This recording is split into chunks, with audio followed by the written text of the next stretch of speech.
कभी भी भगवान के समक्ष स्त्रियों को, माताओं को, मातृत्व शक्तियों को अपमानित नहीं करना चाहिए।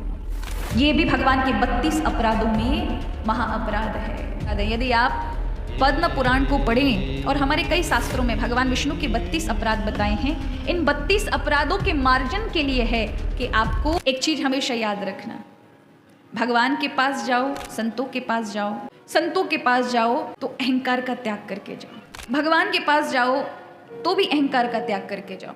भगवान नारायण के 32 अपराध हैं जो प्राय हम सबसे होते हैं। प्रयास करना चाहिए कि 32 अपराध हमसे ना बने। कौन कौन से? भगवान का जहाँ विग्रह है, कई बार क्या होता है, मंदिर होता है, मंदिर में भगवान के समक्ष ही स्वागत सम्मान चल रहा होता है, लोग आते हैं। अब देखो, भगवान की ओर से प्रसादी माला, अब जैसे हम व्यासपीठ से सबका सम्मान करते हैं, ये तो भगवान की प्रसादी है ना, ठाकुर जी की प्रसादी है। जैसे मंदिरों से आपको प्रसादी के रूप में माला दी जाए तो वो प्रसादी है भगवान का, क्योंकि प्रभु के द्वारा ही प्रभु के समक्ष दी गई है। लेकिन भगवान का ध्यान ना करके और आप आपस में ही सम्मान प्रति सम्मान में लगे हैं तो ये भगवान का बहुत बड़ा दोष माना जाता है। भगवान के समक्ष उच्च स्वर में, ऊंची आवाज में नहीं बोलना चाहिए, अभद्र भाषा का प्रयोग नहीं करना चाहिए। भगवान के समक्ष मंदिर में पैर नहीं भगवान के समक्ष पसारने चाहिए, कथा में भी नहीं पसारने चाहिए।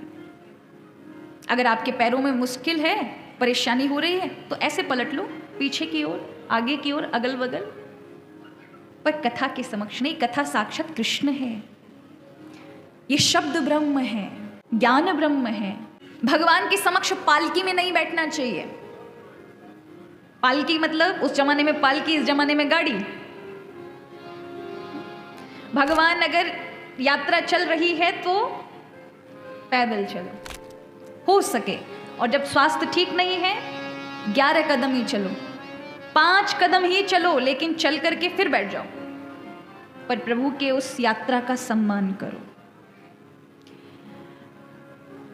कभी भी भगवान के समक्ष स्त्रियों को, माताओं को, मातृत्व शक्तियों को अपमानित नहीं करना चाहिए। ये भी भगवान के 32 अपराधों में महाअपराध है। बहुत अत्यधिक किसी की प्रतिष्ठा, प्रशंसा भगवान के समक्ष नहीं करनी चाहिए। इस प्रकार के 32 अपराध हैं। यदि आप पद्म पुराण को पढ़ें और हमारे कई शास्त्रों में भगवान विष्णु के 32 अपराध बताए हैं। इन 32 अपराधों के मार्जन के लिए है कि आपको या तो विष्णु सहस्त्र नाम का पाठ करना चाहिए, ये 32 अपराधों का शमन कर देता है, या फिर नारायण कवच पढ़ना चाहिए। और इतना भी ना होना तो भागवत